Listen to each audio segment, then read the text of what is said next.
Praise lord. దేవుని నామానికి వందనాలు. ఈ భక్తిగల దేవునికి ఆరాధన చేసి తీరడానికి దేవుడు మనందరికీ కల్పించిన వాక్య తరగతిని బట్టి దేవునికి స్తోత్రం. దేవుడు మనందరినీ కూడా ఇంకా ఇంకా శక్తి పక్షుకు తీరడానికి, దేవుని యొక్క సన్నిధిలో ఇంకా జీవించుకు తీరడానికి దేవుడు కృపావాత్సల్యం ఇచ్చి తీరుగాక. దేవుడు నిన్న నేడు నిరంతరం ఏకరీతి కలిగిన దేవుడు కాబట్టి దేవునికి స్తోత్రం. మనుషులలో మార్పులు వస్తూ ఉంటాయి. మనుషులు నరపుత్రులు మా అబద్ధాలు చెప్తూ ఉంటారు. మనుషులు దేవునికి వ్యతిరేకపరిచి తీరినప్పుడు దేవుడు మనకి అనుకూలంగా మారి తీరి కృపావాత్సల్యముతో దేవుడు మనల్ని నడిపించుటకు స్తోత్రం. ఈ పదవిగా ఆరాధన కూడికకు మీ అందరికీ కూడా నేను ఆహ్వానపరిచి తీరుతున్నాను. ఈరోజు మనం చదివిన వాక్య భాగము సంఖ్యాకాండం 31వ అధ్యాయం నుంచే మనం ఈరోజు చదవడం జరిగింది. ఆ 31వ అధ్యాయంలో దాని మొదటి 2 వచనాలు చదివినప్పుడు చెప్పిన మాట మీరు చూడండి.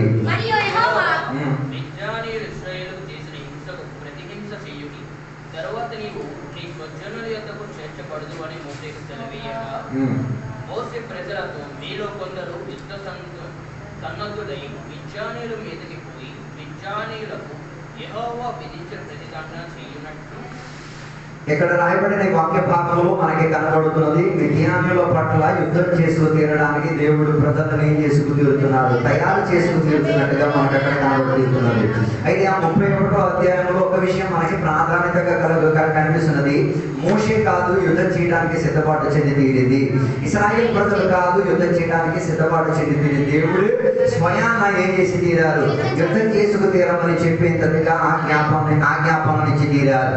అందుకే 31వ అధ్యాయంలో మోషే ఒక సైన్యాన్ని తయారు చేసి మిద్యానీయులకు వ్యతిరేకంగా వెళ్ళి గెలిచి తిరిగి వచ్చే సందర్భమున వారు ఒక పొరపాటు చేశారు. ఏంటా పొరపాటు అంటే అక్కడున్న ఆడవాళ్లను బతకరించి తీరేంతటిగా ఉన్న అవకాశాలు తెలిపించి తీరారు. దానికి మోషే వారిని గద్దించేంతటిగా వారిని శిక్షణలోకి తీసుకెళ్లి వారిని మరలా దేవుని సన్నిధిలో సరై తీరాలన్న రీతిగా చెప్పి వారిని శుద్ధిపరచుకు తీరే ఒక ప్రణాళిక మనకు కనబడుతున్నది. అయితే మిద్యానీయుల దగ్గరికి వెళ్ళి ఇశ్రాయేల్ ప్రజలు గెలుపు సాధించిన తర్వాత అక్కడి నుంచి వారు చాలా సామగ్రిలను ఏం చేసుకున్నారు, పొందుకు తీరారు. ఆ పొందుకున్న దాంట్లో వారు ఏం చేసి తీరారు, 2 వాటాలు చేసేసుకు తీరి దేవునికి వారికి పనుకు ఇశ్రాయేలుకు పనుకు చేయాలన్నట్టుగా ఏం చేశారు, వాటిని విభజనలోకి వెళ్ళి తీరారు. అయితే దాని 31వ అధ్యాయం 2వ వచనంలో అక్కడ చెప్తున్న ఒక మాట వినండి.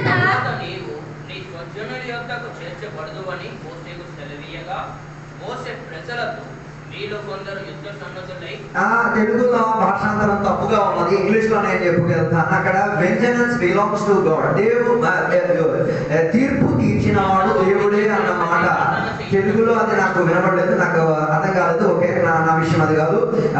ఇంగ్లీష్ లో నుంచి నేను దాన్ని తర్జుమా చేసి నేను చెప్పి తీరుతాను. యుద్ధం చేయడం లేకపోతే యుద్ధం చేసుకు తీరడానికి ప్రణాళిక దేవునికి మాత్రమే ఉన్నది. అక్కడ వెంజనెన్స్ అన్న పదాన్ని ఉపయోగించేటట్టుగా మనకి కనబడుతున్నది. వెంజనెన్స్ అన్న పదానికి అర్థము చెప్పుకోగలిగితే తిరిగి మనకి చేసిన దానిని తిరిగి చేసుకోవడం, లేకపోతే ఒకటి మనకి కీడు చేస్తే తిరిగి కీడు చేయడం, ఒకటి మన పట్ల ఏదైనా వేదన కలిగించే చెంత చర్య చేస్తే దానిని తిరిగి ప్రతివిధి చేసుకు తీరడం అన్న ప్రక్రియను మనకు అక్కడ కనిపించుతున్నది. ఇక బైబిల్ మనకి స్పష్టంగా చెప్పుచున్న ఒక మాట, తిరిగి దానికి బాధ్యత అప్పగించే బాధ్యత దేవునిదే, దేవునికి తప్ప ఇంకెవరికి కూడా ఏం లేదు. అదే తిరిగి వారిని శిక్షించి తీరడం, దానిని స్పష్టంగా తెలుసుకు తీరడం. రోమాపత్రిక 12వ అధ్యాయం 19వ వచనంలో అది స్పష్టంగా రాయబడి ఉందని నేను నమ్ముతున్నా. 12వ అధ్యాయం 19వ వచనం.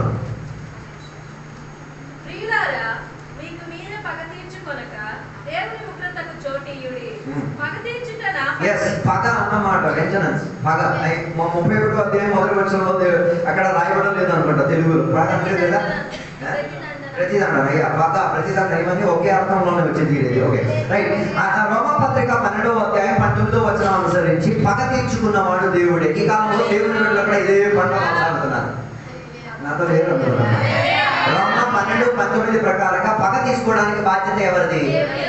నువ్వు సంఘానికి కాపరికి ఎంత మాత్రం విరోధంగా పనిచేసిన మాస్టర్ ఏం చేయట్లేదు. కారణం తెలుసా, పగ తీసుకోవాల్సిన చేతికి అప్పగించాడుగా ఉంటుంది. కానీ ఇప్పుడు కూడా చాలా మంది దేవుని యొక్క బిడ్డలు పగ తీర్చుకోవడానికి ప్రయత్నంలో ఉన్నారు. పగ నువ్వు తీర్చుకున్నావు అనుకో, దేవుడు బాధ్యత ఏం చేస్తారు, మూసేసి తీరుతారు. అలాగే ఇశ్రాయేల్ ప్రజలకు దేవుడు మిద్యానీయుల వ్యతిరేకంగా యుద్ధం చేయమని చెప్పడానికి కూడా ఒక కారణం ఏంటంటే సంఖ్యాకాండం 25వ అధ్యాయంలో మనకి కనబడుతున్నది. ఇశ్రాయేల్ ప్రజలకు పాపం తీసుకు తీరడానికి, ఇశ్రాయేల్ ప్రజలు చేసుకు తీరడానికి మిద్యానీయులు ఏమై తీరారు? ఒక శక్తిగా బయలుదేరి తీరారు. అందుకే దేవుని యొక్క బిడ్డలు మనం కాదు పగ తీసుకునేది, పగ తీసుకోవాల్సిన బాధ్యత దేవునిది. Maintenance belongs to the God. దేవుడే దానికి ఏం చేసేది? రీపే తీరేది. అందుకే కొందరు దేవుని బిడ్డలు ఎప్పుడు కూడా నీళ్ళలో మునిగారే తప్ప వారి జీవితంలో ఏ రీతి కలిగిన మార్పు లేదు. అందుకే మత్తయి సువార్త 3వ అధ్యాయంలో చెప్పుచున్న ఒక మాట, ఏం చేయాలి? మారు మనసుకు తగ్గట్టుకున్న ఫలం పొందుకు తీరాలి. మత్తయి సువార్త 3వ అధ్యాయంలో బాప్తిస్మానికి వచ్చిన ప్రజలకి బాప్తిస్మం ఇచ్చిన యోహాను చెప్పిన ఒక మాట, వారు బాప్తిస్మం పొందుకోవడానికి వచ్చారు కానీ మనసేం చేయలేదు. ఫలించుడి. చాలా మంది దేవుడి దగ్గరికి వస్తున్నారు, బాప్తిసం పొందుతున్నారు కానీ మనసు ఏం చేయట్లేదు, మారట్లేదు. అందుకే మారు మనసుకి తగిన ఏముండాలి? ఫలం ఉండాలి. నువ్వు మనసు మారావు అనుకో, దాని ఫలం బయట కనబడదు. అనుకో నువ్వు ప్రతిదానం చేస్తున్నావు అని అర్థం, రీబ్యాక్ చేస్తున్నావు అని అర్థం, నువ్వేం చేస్తున్నావు? తిరిగి వసూలు ఇస్తున్నావు అని అర్థం. అందుకే అక్కడ రాయబడిన వాక్య భాగంలో మత్తయి సువార్త 3వ అధ్యాయంలో మారు మనసుకు తగ్గట్టుగా ఏముండి తీరాలి? ఫలం ఉండి తీరాలి. నీ బాప్తిసంలో మునిగిపోయాలని చెప్పేసి ఫలం వెళ్ళిపోదు. చాలా మంది అనుకుంటారు నీళ్ళలో మునిగేస్తే ఫలం. నీళ్ళలో మునగడం నిన్ను ఏం చేయదు, పరలోకానికి తీసుకెళ్లి తీరదు. నీళ్ళలో మునగడానికి ఒకే ఒక కారణం, నీవేం చేసి తీరేది? యేసయ్య మరణ పునరుద్ధానములో నీవే మరణము సమాధి పునరుద్ధానములో ఏకంచుకు తీరడానికి, రెండోదిగా మంచి మనసాక్షి పొందుకు తీరడానికి, మూడోది క్రీస్తును ధరించుకు తీరడానికి బాప్తిసం. బాప్తిసం అన్న ప్రక్రియ భూమిలో నీకు ఏదైనా ఫలం ఇప్పించుకు తీరడానికి. అందుకే మారు మనసుకు తగ్గట్టుగా ఉన్నా ఏముండి తీరాలి? నువ్వు మారావు అంటే ఫలం కనబడాలి. మారలేదనుకుంటా ఉద్దుంటే బాప్తిసం పొందేసొచ్చావు, అర్థం కాలేదనుకుంటా. అందుకే ఇశ్రాయేలు ప్రజలు మారారు కాబట్టి దేవుడు చెప్పిన మాటకు ఏం చేశారు? వారు ప్రాధాన్యత వహించుకు యుద్ధానికి బయలుదేరారు. అందుకే అక్కడ చదివిన రోమాపత్రికలో మనం చదివి తీరా, ప్రతిదండన చేసేవాడు దేవుడే. తిరిగి మన పట్ల తిరిగి చేసిన వారికి తిరిగి జవాబిచ్చిన వాడు దేవుడు. అందుకే మనం మౌనం పాటించేది. దేవుని పేరుకే దేవునికి నమ్ముకున్నారు కానీ ప్రతిదండన వారే స్వీకరించింది. నువ్వు దేవుడికి నమ్ముకున్నావు మాత్రమే, నీలో ఏం లేదు, దేవుని యొక్క సిద్ధాంతం లేదు. అందుకే సేవ పరిచయం చెందుతున్న సేవకులు కడపక్కట అందించడానికి వెళ్ళిన సేవకుల పైన దాడులు చేసేటప్పుడు వారి మీద ఎంత మాత్రం తీవ్రత చూపించిన వారు ఏం చేయట్లేదు, తిరిగి స్పందించట్లేదు. కానీ నామం ఉన్న సేవకులు మీరు తిరిగి స్పందించారు కానీ అర్థం దేవుడు పనిచేయడానికి అవకాశం ఇవ్వట్లేదు. మారు మనసుగా తగ్గట్టుగా ఏం లేదు, ఫలం కనబడి తీరట్లేదు. అందుకే ప్రతిదండన ఇచ్చిన వాడు దేవుడే. దేవుని చేతిని అప్పగించుకోగలిగి తీరాలి. ఒకటి నేను తిడితే తిరిగి నువ్వు తిట్టేస్తే నువ్వు బాప్తిసం పొందిన దాంట్లో ఏ అర్థము లేదు, నీలో మారు మనసు కన్నా ఫలం లేదని అర్థం. అందుకే కదా ఇప్పుడు కూడా కొందరు రక్షణ పొందిన తర్వాత ఏ నోటిగా నివాసం మాట్లాడారు, అదే నోటిలో కూర్చొని తిట్టేస్తారు, ఆయన మీద పగ పెట్టేసుకుంటారు. దాని వలన దేవుడు మౌనం పాటించేసి నీ ఆత్మీయత ఘోరమైన స్థాయిలోకి వెళ్ళి తీరుతున్నది. అందుకే మొదటగా ప్రతిదండన చేసేవాడు దేవుడే. రెండోదిగా వచ్చిన మాట మనం చూడగలిగితే సంఖ్యాకాండం 31వ అధ్యాయంలో ప్రతిదండన చేసుకు తీరడానికి దేవుని ప్రజలను వాడుకు తీరొచ్చు. అందుకే 31వ అధ్యాయంలో యుద్ధం చేయడానికి దేవుడు ఇశ్రాయేలు ప్రజలకి సెలవిచ్చి పంపించడం జరిగింది. అలాగైతే కొన్ని సందర్భంలో ప్రతిదండనకు దేవుని బిడ్డలను ఉపయోగించుకు తీరుతాడు. ఆ ఉపయోగంలో ఉండి తీరాలంటే నువ్వు మౌనం పాటించుకు తీరాలి, నువ్వు మానవంతో ఎక్కడెట్టున్న ఫలాన్ని పొందుకు తీరాలి, నువ్వు లోపలికి రేఖ ప్రయత్నం చేసుకు తీరాలి. అన్నిటికీ స్పందించడానికి ఏం చేయకూడదు, వెళ్ళకూడదు. అన్నిటికీ నువ్వే చేయకూడదు, జవాబు చెప్పడానికి వెళ్ళకూడదు. అలాగే మానవ మనసు లక్షణాలు లేదు కాబట్టి జవాబు చెప్పుకోవడానికి లేదు. ఒకటి నన్ను చెప్తే నువ్వు అన్ని అడిగి దాని వల్ల నీకు అన్నిటికీ ఏమి తేడా. అందుకే రెండోదిగా ఉన్నాక మాట ప్రతిదండన నిమిత్తం దేవుడు ఏం చేస్తాడంటే ఆత్మీయులను ఉపయోగించి తీరుతాడు. ఏ ఆత్మీయులను ఉపయోగించి తీరేది? మౌనం పాటించుకు తీరే. ప్రతిదండన చేయడానికి మనసు లేకుండా ఉండే వారిని ఏం చేసుకు తీరేది? దేవుడు ఉపయోగించుకు తీరేది. అందుకే మిద్యానులను అమలు చేసుకు తీరడానికి దేవుడు ఏం చేసి తీరారు? ఇశ్రాయేలీయులను వాడుకు తీరారు. మూడోదిగా ప్రతిదండన చేయకుండా యేసయ్య మనకి నేర్పిన ఒక సిద్ధాంతం మత్తయి సువార్త 5వ అధ్యాయం 44వ వచనంలో చెప్పుచున్నమాట, నీ శత్రువులను ఏం చేయాలి? ప్రేమించాలి.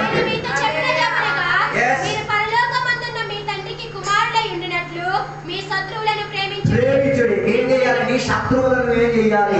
నువ్వు ప్రేమించలేకపోతే ఎక్కడికి వచ్చి ఎన్ని సరప్పా అని చెప్పి అన్యవాసులు చెప్పిన ఈ గడప దాటిపోయారు.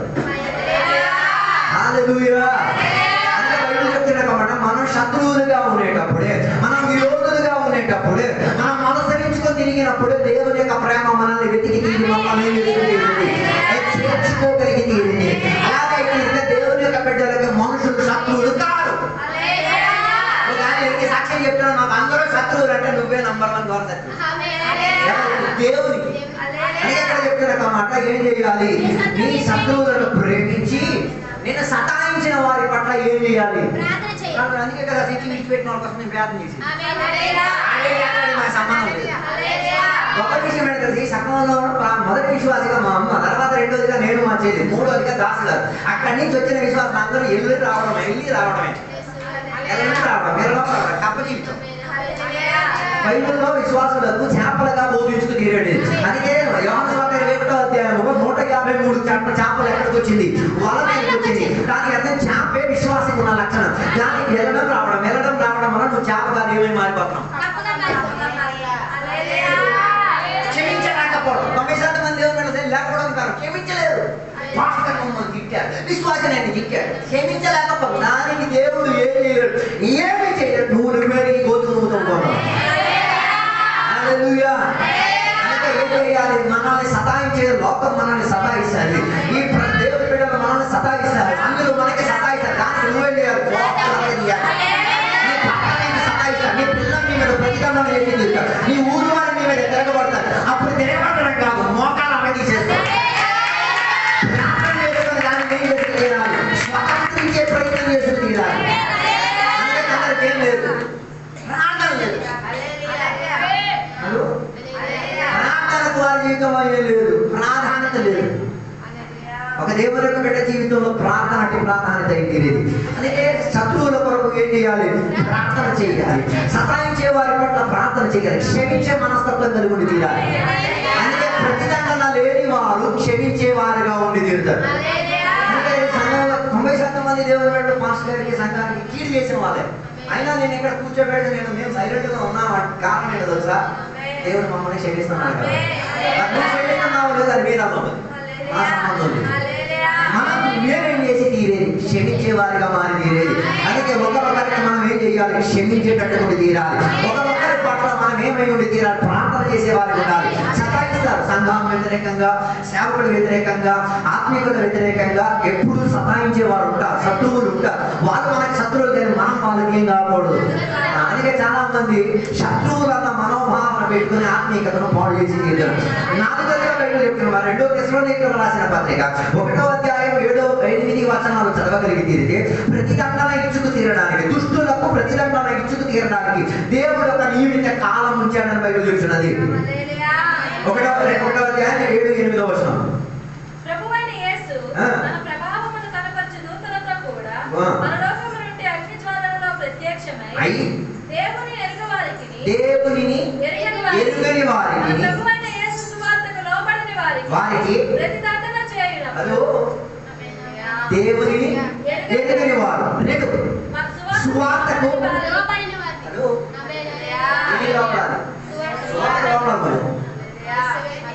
ఏంటి సువార్త? యేసయ్య రక్షకుడు, యేసయ్య పాపం నుంచి విమోచనించిన వాడు, యేసయ్య చెప్పి పరలోకానికి వెళ్ళిన ఆ సందర్భం తర్వాత వచ్చిన పరిశుద్ధాత్మ మనల్ని వ్యాపారం చేసి దానికి నువ్వేం చేయలేదు, లోపడలేదనుకోని మేరకు ఉగ్రత వస్తుంది. చాలా మంది దేవుని బిడ్డలు ఉగ్రతకు పాలవుతారు. ఎందుకు? 2 విషయాలు: దేవునికి లోబడట్లేదు, రెండోది సువార్తకు లోబడట్లేదు. అది ఒబేయింగ్ గాస్పెల్. అందుకే యేసయ్య చెప్పారు, భూదిగాంతములకు వెళ్ళి ఎందరికీ చెప్పగలరా? చెప్పలేదా? సువార్తకు ఇదే చెందట్లేదు. హల్లెలూయా అని చెప్పింది, నేను లోబడట్లేదు. దేవుడు చెప్పారు లోకానికి వెళ్ళుమని. ఎవరికి వెళ్ళి చెప్పమని చెప్పలేదు, అందరికి వెళ్ళి చెప్పమని చెప్పారు. నువ్వు స్కూల్లో ఉండొచ్చు, బడిలో ఉండొచ్చు, పనిలో ఉండొచ్చు, కాలువ గట్టులో ఉండొచ్చు, లేకపోతే భూమి లోపల ఉండొచ్చు, ఎక్కడైనా నువ్వేం చెయ్యాలి? చెప్పాలి. అలాగైతే నువ్వు దేవునికి లోబడుతున్నట్ట. మాకు సంఘంలో విశ్వాసం ఏం అక్కలేదు, నేను నా కుటుంబం. దాని అర్థం నువ్వు ఏం చేయట్లేదు, సువార్తకు లోబడట్లేదు.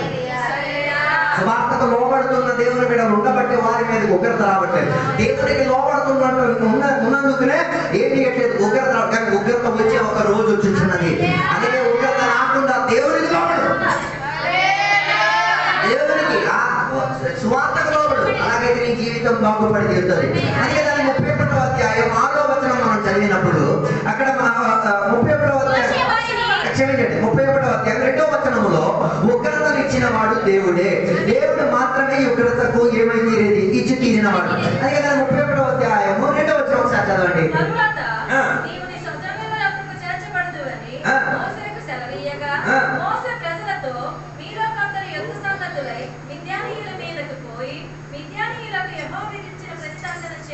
దాని అర్థం దేవుని యొక్క బిడ్డలు ఇశ్రాయేలీయులు ఏం చేయడానికి వెళ్ళారు, యుద్ధం చేయడానికి బయలుదేరారు.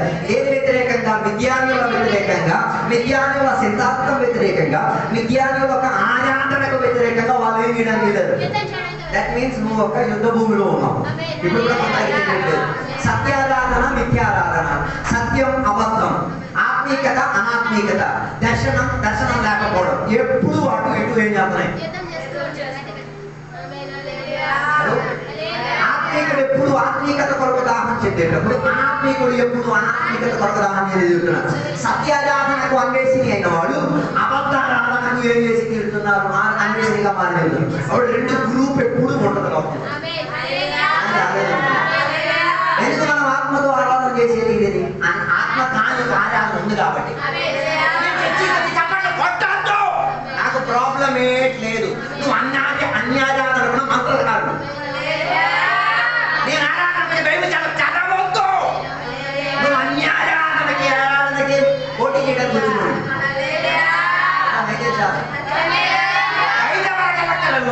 ఉంది. నేను దేవుడిని స్తుతించాను. నాకు అన్ని భాషలు ఉన్నా నేను అన్ని భాషలతో ఏం చేయను, మాట్లాడను. Okay, no problem. నువ్వు ప్రతిదండన చేస్తున్నావు దేనికి? ఆరాధనకి వ్యతిరేకంగా. లేదు, మనసు ఏమైతే సమర్పణ తెలియదు. దేవునికి స్తోత్రం చెప్పడం వస్తారు, పుట్టుకుంటారు, వెళ్ళిపోతారు. ఆయన నువ్వు వచ్చి ఇక్కడ అన్యారాధన ప్రమాణాలను చూపించేసి గెలిచి ఉంటున్నావు. కానీ మేము చెప్పుకోగలిగి తీరేది ఈ విద్యాలయ శక్తి ప్రతిరోజు ఉండేది కాదు. ఒక్కరోజు విద్యాల శక్తి ఆత్మీయతను, ఆరాధనను, సహవాసాన్ని, దేవుడితో అనుబంధాన్ని ఎడగొట్టుకు తిరగడానికి విద్యార్థులు వెలిచారు.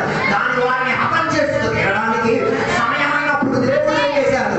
దేవుని యొక్క ప్రజలను లేవనెత్తుకు తీరారు.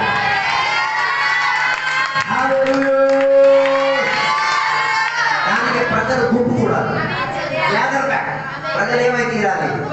అందుకే యేసయ్య చేసిన ప్రతిదండన ఏంటో అంటే 1 యోహాను పత్రిక 3వ అధ్యాయం 8వ వచనం చూడగలిగితే యేసయ్య పాపం వ్యతిరేకంగా, మరణం వ్యతిరేకంగా, సాతానుడు వ్యతిరేకంగా ఏం చేశారు? యుద్ధం చేసి ఏం చేశారు? గెలుపు సాధించుకు తీరారు. ఆయన తన గెలుపులను ఏం చేశారు? మనకు ప్రదర్శనమయ్యేటట్టుగా కనిపించి తీరారు. 3 విషయంలో యేసయ్య గెలిచారు. ఒకటి పాపంలో యేసయ్య గెలిచారు, రెండోది మరణంలో యేసయ్య గెలిచారు, మూడోది సాతానుడు యేసయ్య గెలుపు సాధించుకు తీరారు. ప్రత్యక్షమైన ఉన్న కారణమేమనగా సాతాను తన క్రియలను ఏం చేయడానికి, న్యాయపరిచి చేయడానికి. దాని అర్థం ఇప్పుడు ఇక్కడ ఈ ఆరాధనలో కూడా అన్యారాధన చేసిన దేవుని యొక్క వారి వ్యతిరేకంగా యుద్ధం చేస్తారు. అందుకే సాతాను యొక్క క్రియలను ఏం చేయడానికి, లయపరచడానికి, పాపపు కట్లు ఎలకొట్టుకు తీయడానికి, మరణానికి ఉన్న బంధకం. మరణం ఎప్పుడు వచ్చింది? మరణం ఎప్పుడు వచ్చింది? మనకి ఎప్పుడు మరణించడానికి మొదలు ఎప్పుడు ఏ రోజు ఆదాము ఆ ఫలాన్ని తిన్నాడో ఆ రోజు ఆ శారీరక మరణంతో ఆత్మిక మరణం కూడా వాడి మీద ఏమై తీరింది, అధికారం చేసింది. అందుకే కొందరికి ఇప్పుడు భయం, మరణ భయం, చచ్చిపోతానని భయం. చచ్చిపోతామన్న భయం అనుకున్న కారణం జీవించడానికి సౌకర్యం లేని కూడా చచ్చిపోవడానికి భయపడేది. నీ జీవితం ఆత్మిక జీవితం అయితే నీకు భయమే లేదు. భయానికి అసలు చోటే ఉండదు. కారణం జీవం కరెక్ట్గా ఉంటే మరణాన్ని భయపడి తీరాలి. అలాగే మరణంలో యేసయ్య జీవితం ముగించింది, చరిత్ర అనుకు తీరింది. కానీ 3వ రోజు ఆయన ఏమై తీరాడు? పునరుద్ధానం పొందింది.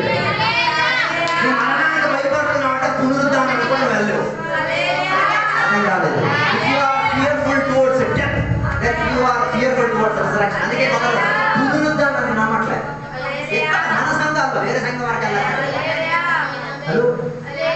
పునరుద్ధానాన్ని ఏం చేయట్లేదు, నమ్మట్లేదు. అందుకే పునరుద్ధానం పొందడానికి అవకాశాలు ఏమి ఉపయోగించట్లేదు. పూట కోసం బతికెత్తే చాలు కదా, దాని అర్థం చావడానికి ఇస్తుంది. అందుకే బైబిల్ చెప్తున్నమాట, ఒక గింజ చావకపోతే ఏమై తీరదు, మొలకెత్తి తీరే అవకాశం దొరికి తీరదు. ఏసయ్య చావకపోతే నీకు నాకు జీవం వచ్చి తీరదు. దేవుని బిడ్డలుగా మనం చావకపోతే పాప విషయంలో చావాలి, ఆత్మిక విషయంలో చచ్చి తీరాలి. ఆత్మికత కాని విషయంలో మనం చచ్చి మాట నేను పాత లోక జీవితాన్ని సిలువ వేయాలని చెప్పబడి సిలువ వేయడానికి ఇష్టం లేదు. ఆ పాత జీవితంతోనే మిక్సింగ్ అయిపోయింది కదా, అటు ఉంటారు ఇటు ఉంటారు.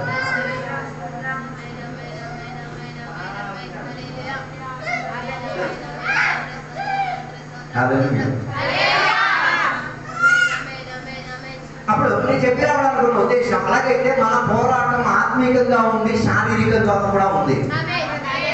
అందుకే ఉపవాసం చేయడానికి మొదటి నుంచి ఉపవాసం చేయగలుగుతా, తర్వాత తినేస్తే నీకన్నా ఘోర దృష్ట అనాత్మీయుడికి ఉంటాడు. శరీరం నీకు స్పందన ఇవ్వదు, దాని అర్థం దేనికి అవసరం, శరీరం ఉపవాసం అని చెప్పి ఉపవాసం. పత్రిక నువ్వు చెప్పావు ఉపవాసం, పబ్లిక్ క్షమాపణ అడగాలి. మరి అలాంటి మొదటి రోజు రాకుండా నువ్వే విశ్వాసం, నువ్వేదా ఉపవాసం అలా చెప్పకూడదు. నేను తినేసి కూర్చొని ఉన్నట్లే చెప్పాలి. అందుకే కొందరు దేనికి ఏం చేయలేకపోతున్నారు, శరీరానికి ఏం చేయలేకపోతున్నారు, అణుచులేకపోతున్నారు. అందుకే శరీర సుఖం ఎక్కువ ఇవ్వాలి. ఉపవాసం కూడికి ఏం చెప్తే ప్రజలు తగ్గిపోవాలి. భోజనం పంకి అని పెట్టండి, ఫుల్ వచ్చేస్తారు. రేట్లు క్యారెట్లు బస్తాలు గిస్తలు అన్ని పట్టుకెళ్ళాలి. అది 31 చూద్దాం మేము వేతం చేసే ఇవన్నీ డబ్బులు తెచ్చింది. అప్పుడు మిగిలిపోతే కాలు విసిరేస్తున్నాడు విశ్వాసం, తర్వాత గొప్ప అభిషేకం ఆపండి అభిషేకం. మరి అలాంటి పప్పు కోసం ఎందుకు వ్యాపం చేశాం, తినేటప్పుడు ఎందుకు వ్యాపం చేశాం?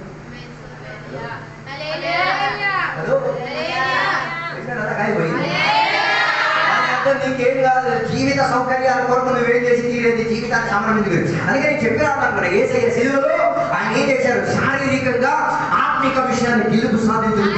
అలాగే మన శరీరం పైన, మన అనాత్మికత పైన మనం ఏం చేయాలి, మన శరీరాన్ని ఎదిరించుకు తీరుతున్న మరణం పైన, మన శరీరాన్ని ఎదిరించి తీరుతున్న సాతాను పైన, మన శరీరం మీద అధికారం చూపిస్తున్న పాపము పైన మనం ఏం చేయాలి, విజయం సాధించుకుని చేయాలి.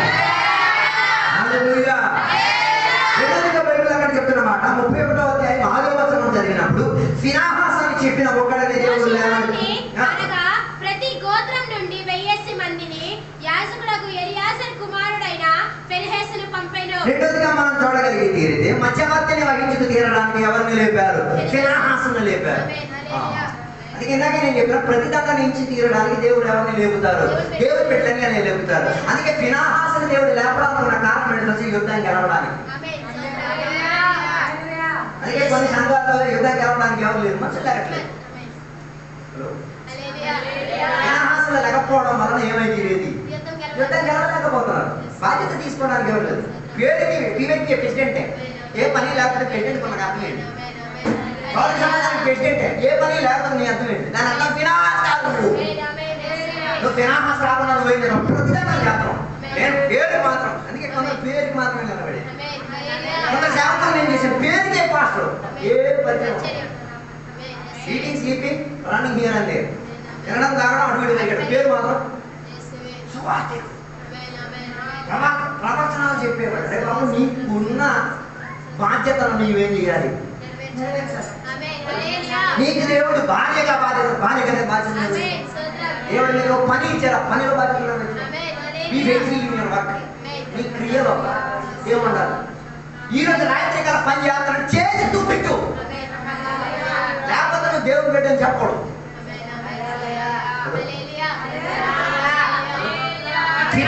చెప్పారు వెళ్ళి యుద్ధం చేయి, వెళ్ళి యుద్ధం చేసి వెళ్ళి వచ్చాడు. నీ కారణం దేవుని పెట్టాలి చెప్పాలా. ఒకటే చెప్పారు అయ్యారు, అరే తమ్ముడు పాస్టర్ గారు ఎవరో రైల్వే స్టేషన్కి వచ్చారు, ఒకసారి దింపారా, అయ్యా దింపేస్తారు, ఇప్పుడే దింపేస్తారు, అప్పుడే కొంచెం చెప్పేసి పక్క పడేశారు.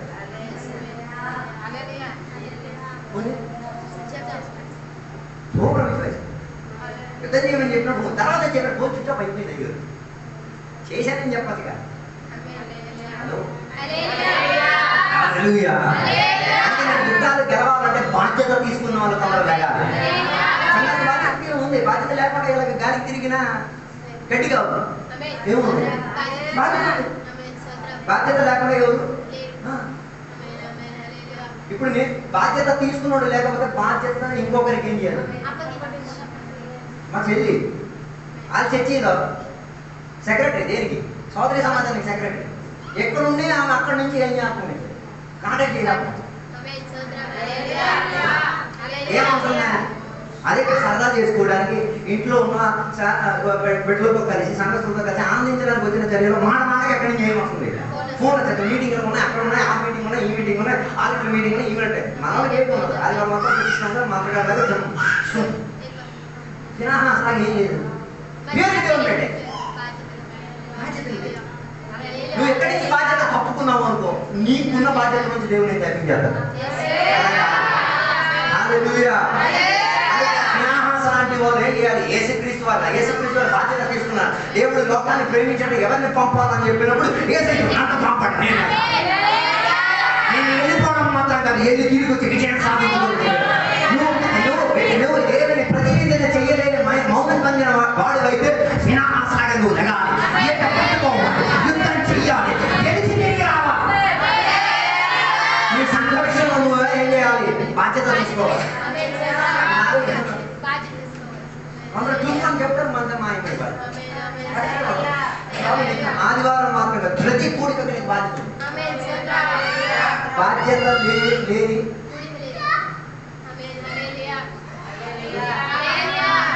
హల్లెలూయా.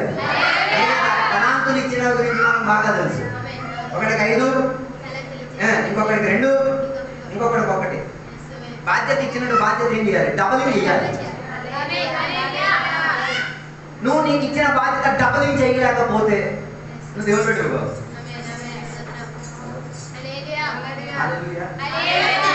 దేవుడు ఇక్కడ మనకు ఒక సంఘం ఇచ్చారు, దీన్ని డబల్ చేయలేకపోతే ఈ సంఘం మాకు ఇచ్చిందంటే ఏం లేదు.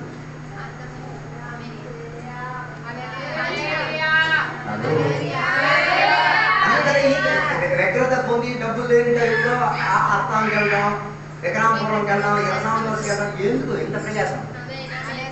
ఎల్లోకి ఒకసారి అడగండి. ఆ పిచ్చెక్కట్లేదు. అదే నాకు గొప్ప ఆశ్చర్యం అనిపించింది. ఎక్కడి నుంచి వెళ్ళి పాస్ గారు ఏమో పవర్కి వెళ్ళిపోతారు, వీళ్ళేమో ట్రైన్ మీద తన్నుకొని కూకోవడం చేయకూడదు, బాత్రూమ్ కంటే ఏమడతారు, వాసనకి చచ్చిపోతారు. ఈ పక్కన ఉన్న దెయ్యాలు కొన్ని ఉన్నాయి కదా, అవి చెప్పినప్పుడు కూడా ఈ దేవుడు పెట్టి వినట్లేదు. అదే ఎందుకు వెళ్దాం? దేనికి? వాళ్ళు ఏం చేస్తున్నారు? బాధ్యత నెరవేరుస్తున్నారు. నేను వెళ్ళాలి, బాధ్యత. నేను వెళ్ళకపోతే కూడా పని జరుగుతాను. నేను వెళ్ళి తీరుతాను. నేను ఫినాహాసుని కాబట్టి నేను వెళ్ళి తీరాలి. అందుకే యేసయ్య కూడా వెళ్ళి ఏం చేసుకున్నారు? ఫినాహాసు లాగే యుద్ధం చేసుకొని ఏం చేశారు? గెలుపు సాధించుకొని తిరిగారు.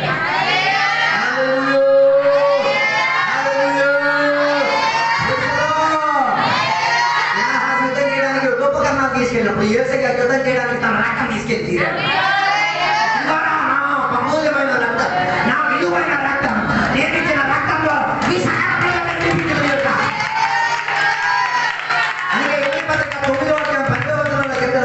దేవుని యొక్క ప్రత్యక్షత దగ్గరికి వెళ్ళి ఆయన రక్తం ఇచ్చి మనల్ని కొడుకు తీరారు,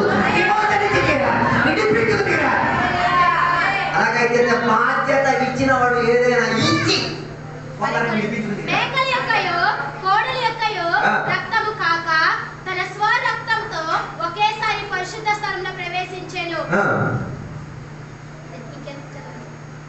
ఓకే, అందుకే అక్కడ చెప్పిన మాట మనం చూడగలిగింది. అదే ఫినాహాస్ లాంటి వాడు లెగిచినందుకు గెలుపు సాధించడం జరిగింది. యేసయ్య ఒకసారిగా రక్తం అప్పగించబడినందుకు మనకేమైంది? తీరింది, పూర్తి విమోచన దొరికి తీరింది. అలాగైతే నువ్వు ఫినాహాస్ అయితే నువ్వు కూడా నీ పని ద్వారా కొన్ని చూపించి తీరాలి. పోయిన రోజు నేను ఒక సాక్ష్యం విన్నాను. ఒక సంఘం, ఆ సంఘంలో సుమారు 60,000 70,000 మంది విశ్వాసులు ఉన్నారు. సంఘానికి ఎంతమంది? 70,000 మంది విశ్వాసులు. ఆ సంఘంలో అన్నిటికన్నా ఎక్కువ దశమ భాగం కానుకలు ఉద్యోగం ఉన్న ఒక ఆమె పైలట్, ఫ్లైట్ నడిపే ఆమె ఫ్లైట్లో నడపడం వల్ల చర్చిలో ఏ బాధ్యత తీసుకోలేకపోతున్నాను చాలా రోజుల నుంచి ఏడవడం మొదలైంది దేవుడి దగ్గర. నేను ఎక్కువ కానుకలు ఎత్తున్నాను, ఎక్కువగా దేవుడికి డబ్బులు ఎత్తున్నాను, ఎక్కువగా నేను కానీ దేవుడి పని నేనేమి చేయలేకపోతున్నాను. మరీ సతమతం అయిపోయి వేదన పొందింది. వేదన పొందిన దేవుడు చెప్పారు ఒక పని చేయి. ఆదివారం చర్చిగా కాస్త వేగేది వెళ్ళినప్పుడు అక్కడ ఉన్న బాత్రూమ్ అనిపిస్తుంది పంపు రోత మంచివారు కదా మన వాళ్ళు. వెళ్ళినప్పుడు ఏం చేయడం తెలియదు, ఫ్లష్ చేయడమో నీళ్ళు వేయడం తెలియదు. అంటే ఈ అమ్మ ఒక బాధ్యత తీసింది, ప్రతి వారం నేను ఏం చేస్తాను నేను చర్చికి వెళ్ళే ముందే ఫస్ట్ వెళ్ళేసి ఏం చేస్తాను. ఏమనుకుంది ఎవరికి తెలియదేమో. 2 వారాలు చేసింది. ఉదయం దిగించి 5 గంటలకు వెళ్ళి చర్చి మొత్తం కడిగేసి అక్కడ స్నానాలు చేసేసి బట్టలు మార్చడం మాస్టర్ గారికి అర్థం కాలేదు. ఈ పాప అర్థం కాలేదు. అసలు సీసీ కెమెరాలన్నీ ఏం చేశారు పరిశోధించడం. ఈ పాప ఏం చేస్తుంది మాస్టర్ గారు ఎందుకు అమ్మా చేశారు, నేనే బాధ్యత చేయలేకపోయాను. మాస్టర్ గారు తప్పికేసి నేను గర్విష్ఠుడు అయిపోయాను. దశమ భాగాలు అన్ని ఇచ్చేసి నేనేమైపోయాను. నాకు జీతం ఇంత ఉంది, ఇంత ఇస్తున్నా, గర్వం ఎక్కువైపోయింది. అంటే దేవుడు నాకు ఏం చేయించారు, పాకిజా పని చేయించలేదు. ఆశగా చెప్పి అమ్మ ఈ పని నేను అన్ని కాడ నేను సాక్ష్యం చెప్పగలుగుతాను. చెప్పండి గారు నా రోత జీవితం పోవడానికి, ఘనత ఇచ్చే జీవితం రావడానికి మీకు చెప్పడానికి ఏంటంటే చెప్పండి. అందుకే బాత్రూమ్ కడగమని చెప్తే ఒక్కొక్క విశ్వాసాలు అన్ని వాసులు అని బయటకు వచ్చారు.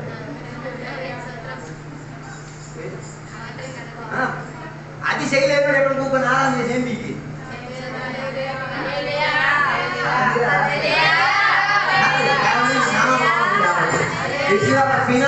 గెలుపు సాధించుకో. బాత్రూమ్ కడగ గెలిపే ఎక్కడ కడగలేదు అనుకో కడిగించే ఇంట్లో నేను తీసుకెళ్తా.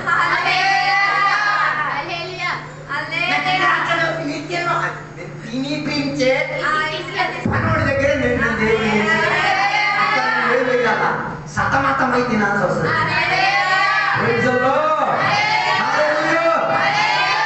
49వ వచనం చదివినప్పుడు యుద్ధం చేయడానికి వెళ్ళి ఇశ్రాయేలు ప్రజల్లో ఒక్కరు కూడా తప్పిపోలేదు. 49వ వచనం మేము మా చేతి క్రిందనున్న యోధులకు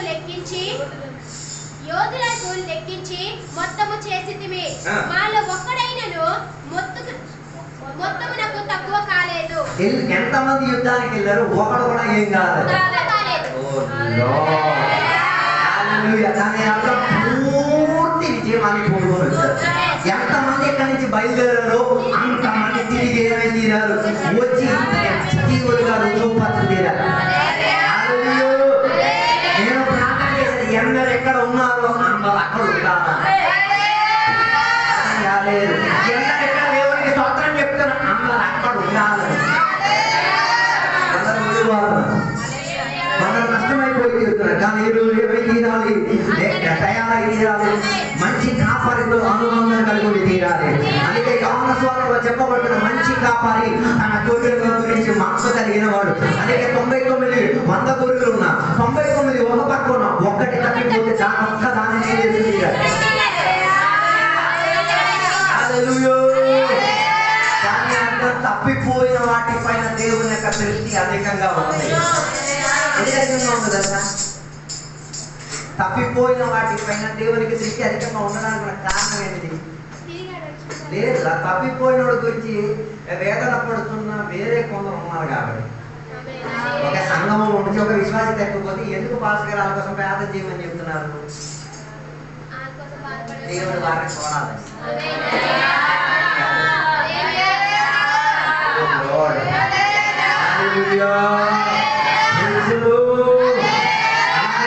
మంచి కాపారి, ప్రధాన కాపారి, ఆయన లాంటి మించిన కాపారి మనకి ఎక్కడో లేదు. అందరినీ సమకూర్చుకోవడానికి ప్రయత్నం చేయగలిగినవాడు. అందుకే బైబిల్ సెలవిచ్చినమాట అందరూ రక్షణ పొంది తీరాలి, అందరూ యేసయ్య రక్షకుడిని అంగీకరించి తీరాలి, అందరూ సువార్తకు లోబడి తీరాలి, అందరూ దేవుని నామానికి గణపతి తీరాలి. ఇది అందరి కొనుక్కోండి. కానీ క్రైస్తవ్యంలో ఉన్న మత ముచ్చు కాదు, మత ముచ్చ కాదు, వారికి మతమే నెత్తికెక్కింది. వాళ్ళే క్రైస్తవ్యాన్ని ఏం చేసేది. నువ్వు దేవుడు ఎంత పెద్ద సంఘాన్ని ఇప్పించి ఊరిలో వేషావృత్తి చేసింది ఒక వచ్చి ఇక్కడ కూర్చొని దేవునికి ఆరాధన చేయలేకపోతే దానివల్ల ప్రయోజనం.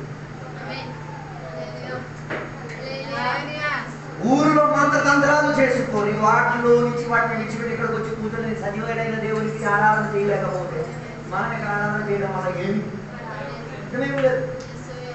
ఊరిలో ఉన్న కుష్ఠోడు మనం ఆరోగ్యవంతులమే, ఆయనకి మనం కౌగలించలేకపోతే, ఆయనతో మనం ఒక మనసై తీరలేకపోతే ఏది విజయం సాధించాలి. అందుకే మతం ఎక్కేసింది, రిలీజియన్ ఆఫ్ క్రిస్టియానిటీ, క్రైస్తవ మతం. క్రైస్తవ మతానికి ఉన్న సెటప్ ఏంటిది? ఫస్ట్ చర్చి కట్టేసాం, ఒక పాస్టర్ గారి నుంచి వస్తాం, ఇంకా అలాగే రన్నింగ్ అవుతూనే ఉండాలి. ఏం రాకూడదు, ఆత్మను రాకూడదు, ఆత్మను పెరగకూడదు. రిలీజియన్. అందుకే వారికి దానికి ఉన్న అనుష్ఠానం అన్నాడు. ప్రెసిడెంట్ ఉంటారు, వైస్ ప్రెసిడెంట్ ఉంటారు, వాళ్ళతోనే ఉంటారు, వాళ్ళే పోటీ పడతారు. వారికి మించింది ఎక్కడ ఎవరు? హల్లెలూయా. 5 సంవత్సరాల క్రితం మొదటి ఆరాధనలో మేము కూర్చున్న రాత పెట్టుకుని మేము దేవునికి ఆరాధన చేసాం. మా అమ్మ చేపలన్నీ పరిచి అన్నింటి మీద ఏం చేశారు, ఎగరకుండా ఉండడానికి ఏం చేసింది. తర్వాత కొన్ని రోజుల తర్వాత విశ్వాసాలు పెరగడం మొదలెట్టారు, కానీ ఆడవాళ్ళ సంఖ్య ఏమైంది? దేవుడికి ఎక్కడ ఎలాగే ప్రార్థన, దేవా ఈ ఊర్లో ఈ దేశంలో మగవాళ్ళ సంఖ్య లేదా దేవా, మగవాళ్ళ సంఖ్య ఒక లైన్ మొత్తం మగవాళ్ళు. హల్లెలూయా. నా ఉద్దేశం అందరూ తప్పిపోకూడదు, అందరూ తీరాలంటే వెతకగలిగిన మంచి కాపరికి నేత్రం చూడగలిగితే నీ విజ్ఞాపన బయలుదేరాలి.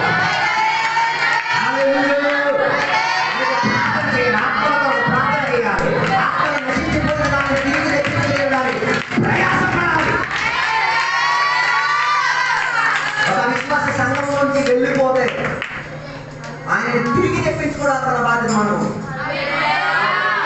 కారు పట్టేసా ఏం చేసేది కాదు, ఎక్కడికి రావాలి, మన బాధ్యత ఏమన్నది. ఆడిపోతే మనకి ఆ సంఘంలో లేకపోతే నాకే అని అర్థం, నువ్వు మిస్ అయిపోయి, నువ్వు దేవుని దృష్టిలో ఏమైపోతావు, మిస్ అయిపోతావు. దేవుడు ఆయన కనుక చూపిస్తాడు. 99ని దేవుడు ఎందుకు విడిచిపెట్టాడు?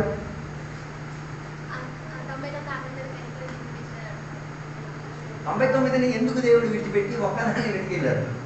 వాళ్ళ లోపల ఒకటి ఎక్కింది, ఒక మతం ఎక్కింది. ఏంటిది? మేము నీతిమంతులం, మాకన్నా మించిన స్వయం నీతి, స్వయం నీతి. దానికి వాక్యాలు కూడా తీసేస్తారు. దేవుడు మమ్మల్ని నీతికి వచ్చాడు కదా, మేము స్వయం నీతిమంతుడు ప్రార్థన చేయడానికి కూడా వెళ్ళారు. ఎక్కడికి? దేవాలయంలో. స్వయం నీతిమంతుడు ప్రార్థన కూడా చేస్తారు. స్వయం నీతిమంతుడు నాటకాన్ని కూడా వెళ్ళారు. అక్కడ కూడా వదలే సాక్ష్యం చెప్పడం. ధనవంతుడు లాగా కథ గురించి నేను చెప్పేది. ఆడు స్వయం నీతిమంతత్వం ఎక్కడ చూపెడుతున్నాడు? వేతనాలను గురించి చూపెడుతున్నాడు, సాక్ష్యం చెప్తున్నాడు. అయ్యా అయ్యా అయ్యా దానికి చెప్పయ్యా కాస్త. భూమిలో ఉన్నప్పుడు ఒక గ్లాసు నీళ్ళు ఎవరికి పెట్టలేదు, పరలోకానికి వెళ్ళినప్పుడు చిక్కి పని కావాలి. తర్వాత స్వయం నీతిమంతుడు చర్చిలో సాక్ష్యం చెప్పాడు.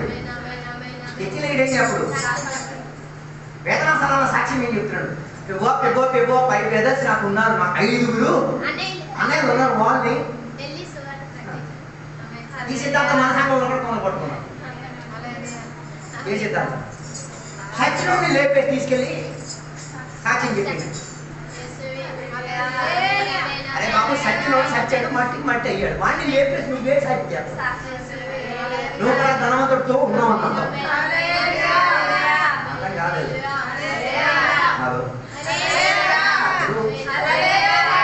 ఒక నాన్న 2 పిల్లలకి ఆస్తి వాటా రాసి చేశారు. ఆయన చచ్చిపోయాడు. చచ్చిపోయిన తర్వాత పెద్ద కొడుకు చిన్న కొడుకు మీద కేసు వేసాడు. ఏమని? మా నాయన మాకు మాట కరెక్ట్గా ఇవ్వలేదు. దానికి అండర్లైన్ ఏం చేశారు? చచ్చిపోయిన మా నాయనని లేపు తీసుకురా. దేనికి? కాదు, ఇది నిజం కాదు. మరి దురదృష్టమో అదృష్టం ఆయన వేసి ఇచ్చాడు. ఉన్న ఆస్తి కూడా వేరే పేదలకు ఇచ్చేసాడు. చెప్పి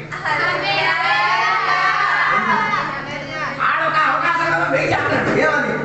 నేను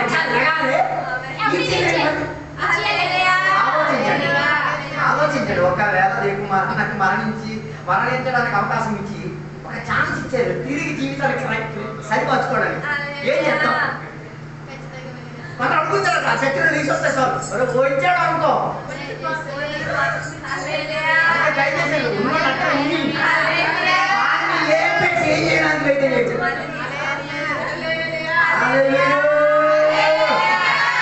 ఐదుగురు ఉన్న కదా శక్తిలో స్వార్థ రేపు బతికిన నా స్వార్థ చెప్పేది. అందుకే కొందరు తిరుగుడు నమ్మేస్తాను ఆంటీ వచ్చి నాతో మాట్లాడి నమ్మ దెయ్యం అది వదిలించు పట్టు వచ్చి ఏ ఆంటీ అమ్మగారు వచ్చి నాతో మాట్లాడి అన్నారు భోజనం పెట్టించండి. ఏ అమ్మగారు నీ భోజనము వద్దు నీ అమ్మగారు వద్దు నువ్వు మాత్రం కావాలా సిద్ధాంతం మారాలి. స్వయం నీతి మాత్రం చూడండి ఎక్కడ వేతనాంతరంలో చెప్పండి ఎవరికి ఏమో 5 పెద్దలు ఉన్నారు వారికి కాస్త దేవుడు మంచివాడు ఇంకా అడగలేదు. ఒరే నువ్వు భూమిలో నువ్వు సాక్షి విన్నావా? సాక్షి వినే టైంలో గోపు కొని కూర్చున్నావు. సాక్షి చెప్పిన టైంలో అది లేదు అబ్బే ఆయన గోల్డ్ వినాలే పక్కన విశ్వాసి చెప్పుకున్నాడు నాకు 15 రూపాయలు అప్పు ఉంది సంగతి అందరూ ప్రార్థన చేయండి. ఆ ప్రార్థన కూడా ఏమీ లేదు.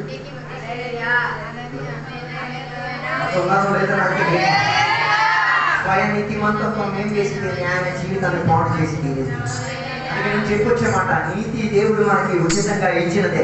దానిలో మనం ఆనందించుకో దానిలో మనం ఏం చేయకూడదు. నీతి నాకు ఉందే పర్వాలేదు ఆ ఫీలింగ్ ఉండదు. నీతి ఏమైంది దుర్నీతి అయిపోతుంది. హలో ప్రకటన గ్రంథం చెప్పిన నీతి చేయని వాడు ఇంకా అధిక నీతి చేసి చేయడానికి ప్రయత్నం. దాని అర్థం నీతి నుంచి తక్కువ ఉండగలదు. నీతిమంతుడు ఇంకా ఏమై తీరాలి? నీతిమంతుడుగా నిలకడతో కలుగుని తీరడానికి ప్రయత్నం చేసి తీరాలి. అధికంగా నీతిమంతుడు అవ్వడం అంటే దాని అర్థం ఏంటి?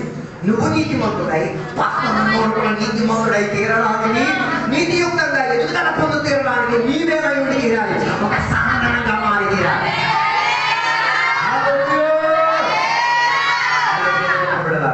స్వయం నీతిమంతం నాశనానికి తీసుకొస్తాను. Self righteousness will kill you. నేనే నీతిమంతుడు నాకన్నా మించుడు నేను బాగా దేవుడు చెప్తాడు ఏం జరగదు. అందుకే నీతిమంతుడు పేదలు కూడా గొప్ప చేశాడు. ఏమని? వారానికి 2 మార్లు మళ్ళాగే చెప్పట్లేదు. ఏమని? దేనికి ఎత్తున్నాడు? చిన్న వస్తువుల దగ్గర నుంచి ఆయన ఏం చేస్తున్నాడు? అన్నిటికీ తర్వాత ఆయన దానికి తారతమ్యం చేయడానికి నేను ఆడలాంటోడు విశ్వాసం కూడా చెప్పింది. నేను ఆ విశ్వాసం నేను చిన్నలా కాదు, నేను ప్రశ్నలా కాదు, నేను రాజులా కాదు. నువ్వే ఏం చూపెత్తన్నావు? స్వయం నీతి అంటే చూపెత్తన్నావు. నేనే నువ్వే. పైగా నా విశ్వాసం మాత్రమే నువ్వే చేస్తున్నావు. స్వయం నీతి మంత్రమే చెప్పాలి చెప్పేస్తాను. పైగా ఆయన కోసమే చేస్తారు. నీకోసం చేసింది వచ్చుకో. చేసిందే గుర్తుకు రాదు, చేయలేదే గుర్తుకోవాలి. పేపర్ అందరికి బాగానే కనిపిస్తుంది, అందులో ఒక మచ్చ అందరికి కనబడాలి, పేపర్ మొత్తం కనబడాలి. అందుకే నేను చెప్పిన ఉద్దేశం స్వయం నీతి మంత్రం ఏం చేయాలి? ఊదికి తీరాలి. ఈ ప్రపంచంలో స్వయం నీతి మంత్రం వచ్చినందుకే వారు ఏం చేశారు? అందరికి చంపేమని చెప్పినప్పుడు ఆడవాళ్ళు మాత్రం ఏం చేశారు? ఎందుకు ఇచ్చారు? పెళ్లి చేయడానికి మంచి మన స్వయం నీతి మంత్రత్వమే వారి జీవితంలో ఉన్న నిర్ణయాలకు ఏమైతే అభ్యంతరంగా మారింది. నేను హిందువుని పెళ్లి చేసి మార్చేస్తాను. స్వయం నీతి మంత్రత్వం ఏ హిందువుని మార్చారు? నేను ఆ పెళ్లికి ఫోన్ చేసి నేను పేద స్వయం నీతి మంత్రత్వం. నేను ఆ పెళ్లికి ఆనాడికి పెళ్లికి పేద ఏ దేవుడు ఏంటండి పేద? స్వయం నీతి మంత్రత్వం. ఆడవాళ్ళని చంపేమని చెప్తే వాళ్ళు ఏం చేశారు? చంపేదంతే. దేవుడు నిర్మూలన చేయమని చెప్తే దాన్ని ఏం చేయాలి? బతకని పోవడం. ఇదేం చేశారు? బతికించేశారు. మళ్ళీ తిరిగిగాయసి వచ్చింది. ఎందుకు తిరిగిగాయసేది? ఎందుకు తిరిగిగాయసేది? చెప్పింది చేయలేదు కాబట్టి. నేను ఆ మాటలు ముగించాలనుకుంటున్నాను. పొరపాట్లు మనకు జరుగుతాయి. స్వయం నీతిమంతత్వంతో కాదు దాన్ని తారతమ్యం చేసుకో. నీతిమంతం మంచి తీరిన దేవుని పట్ల మనం ఏం చేయాలి? లోబడి తీరాలి. పొరపాటు ఎక్కడైనా జరిగిందా? అందుకే బైబిల్ చెప్పిన మాట, ఏదైనా పొరపాటు మనం చేస్తుంటే ఒకరొకరు ఒప్పుకు తీరి ప్రార్థన చేస్తే మనకేమైతే ఉంటుంది? విడుదల హల్లెలూయా. అందుకే 99 నుంచి ఉన్న గుంపులో నుంచి ఒక్కడిగా ఉన్న ఆ గుంపులో వచ్చి ఆ ఒక్కడిలో నీతిమంతత్వం లేదా తప్పిపోయాడు. ఆ గుంపు నుంచి ఎందుకు బయటకు వచ్చాడో తెలియదు కానీ ఆయన మాత్రం నీతియుక్తమైన దేవుడిని కనుగొన్నాడు. ఆయనని ఎదిగిన నీతిమంతుడైన దేవుడు, ఆయన నీతి వచ్చిన ఆ నీతిమంతుడైన మంచి కాపరి ఆయన ఏం చేసింది? దేవుడికి సన్నిధిలో సమర్పించుతాం. దేవుడు మనల్ని కూడా దీవించడం కదా. ఇప్పుడు చిన్నపిల్లలకి సాక్ష్యం చెప్పే సమయం. చిన్నపిల్లలు నిలబడతారు, ఒక పాట పాడతారు, ఆ సమయం సాక్ష్యం చెప్పుకుంటారు.